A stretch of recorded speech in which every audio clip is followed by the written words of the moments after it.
Welcome back, everyone, to another explainer. Today we're diving into something literally every UI and UX designer obsesses over, turning those static, kind of lifeless apps into vibrant, interactive experiences.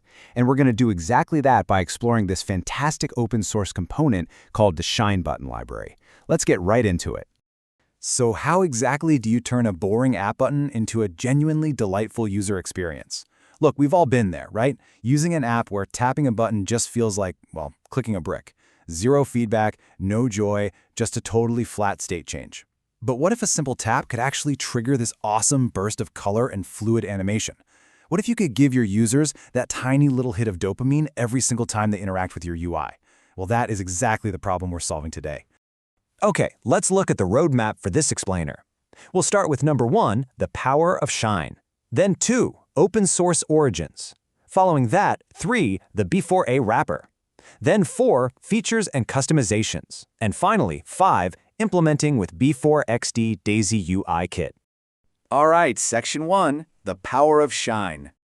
The visual hook of the Shine button is just brilliant. Here we've got these custom shapes, a heart, a thumbs up, a smile, a star. Now this is heavily inspired by that super satisfying native Twitter heart animation. And notice how it's not just some flat, boring color swap. When you click it, boom, it triggers this dynamic particle burst effect. It literally shines. It gives you that instantaneous joyful feedback that instantly makes any app feel premium, responsive, and just alive. So what actually makes this component tick? Well, looking at the core features, the Shine button lets you use literally any custom shape you want, just by dropping in a PNG mask.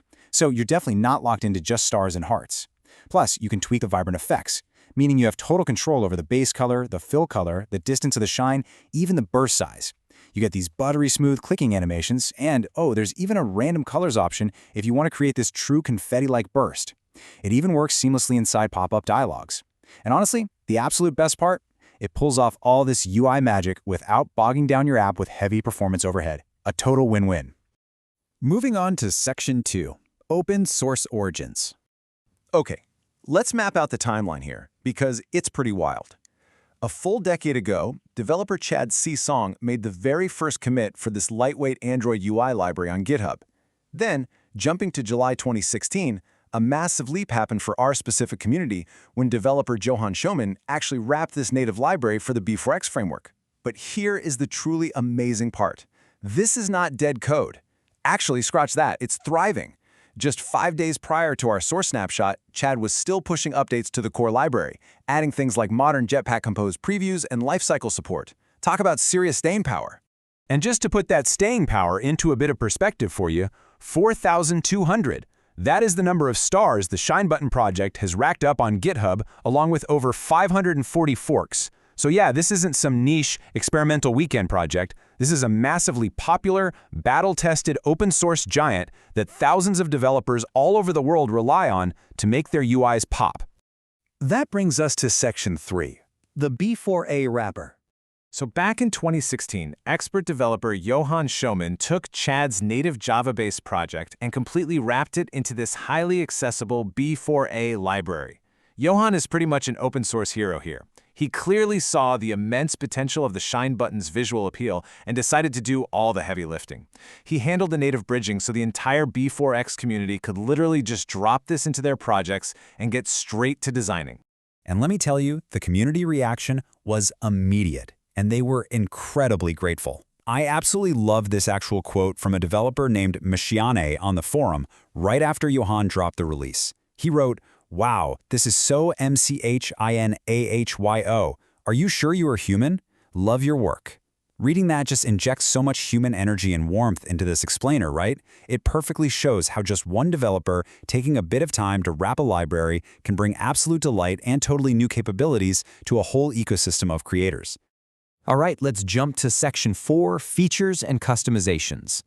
What is just incredibly elegant here is how Johan's wrapper takes those native Android XML concepts and translates them directly into these super accessible B4X properties.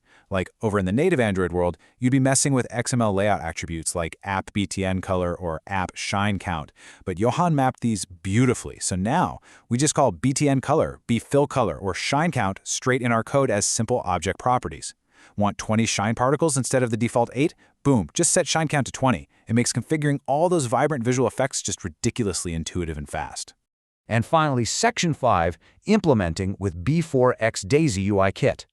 So implementing this dynamic component inside a modern B4XDaisyUIKit project actually breaks down into 3 super simple, highly manageable steps. Step 1, you initialize your UI and layout. Step 2, you render the custom panels that are going to host the buttons. And Step 3, you handle the component events to trigger the actual magic.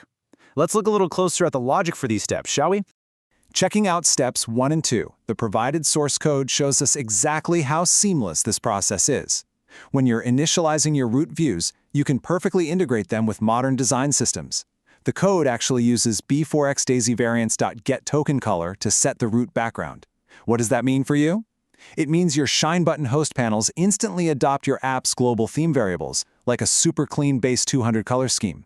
You just create your card panel, pop it onto the host, and bam! It's perfectly styled, beautifully bordered, seamlessly responsive, and completely ready for that ShineButton component. And finally, Step 3, Event Handling. This is where your app actually gets to talk back to the user. When someone taps that button, you listen for the checked changed event. This passes a super simple Boolean state, true or false, checked or unchecked, which makes the logic an absolute breeze. But honestly, even cooler than that, you can programmatically trigger the effects using a method like showAnim. Just imagine a user filling out a form, hitting a standard submit button, and upon success, you programmatically trigger this nearby star icon to just burst and shine, giving them that instant, satisfying feedback. It's such an incredibly easy way to add a premium layer of interactive polish to your workflow. So, the really crucial takeaway here is that bringing a dynamic, professional-grade animation to your UI, it doesn't require you to learn some complex, low-level graphics programming. It literally just requires utilizing the right library built by a fantastic community. Which brings me to my final question for you. What shapes and animations are you going to bring to life in your next project? Think about those static, maybe kind of boring screens you might be building right now, and imagine them shining. Thanks for joining me for this explainer, everyone. Get out there and build something delightful.